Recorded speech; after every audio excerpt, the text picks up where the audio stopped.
অন্যায়ের বিরুদ্ধে লড়াই করে জয়ী হওয়ার জন্য বাংলাদেশের জনগণ ও বিশেষ করে ছাত্র সমাজকে জানাই আন্তরিক শুভেচ্ছা ও অভিনন্দন।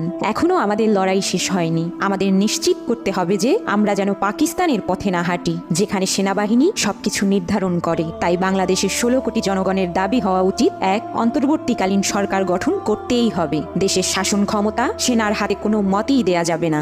2, রাষ্ট্রপতি শাসন বা সেনার কেউ দেশের দায়িত্ব নিতে চাইলে তা মানা যাবে না। 3, অন্তর্বর্তীকালীন সরকারে ছাত্রদের প্রতিনিধি অবশ্যই থাকতে হবে। 4, যত দ্রুত সম্ভব নির্বাচনের ব্যবস্থা করতে হবে। 5, বিচার বিভাগ থেকে হাসিনা ঘনিষ্ঠ বিচারপতিদের সরিয়ে যোগ্য ব্যক্তিদের আনতে হবে এবং নিশ্চিত করতে হবে যে বিচার ব্যবস্থায় সরকার যাতে কোনো হস্তক্ষেপ করতে না পারে। 6, হাসিনার বিরুদ্ধে রেড কর্নার নোটিশ জারি করে তাকে দেশে এনে তার বিচারের ব্যবস্থা করতে হবে। 7, ভ্রষ্ট নেতা এবং মন্ত্রীদের বিচারের ব্যবস্থা করতে হবে, যারা ক্ষমতায় থাকার দরুন জনগণের সাথে প্রতারণা ও অত্যাচার করেছে।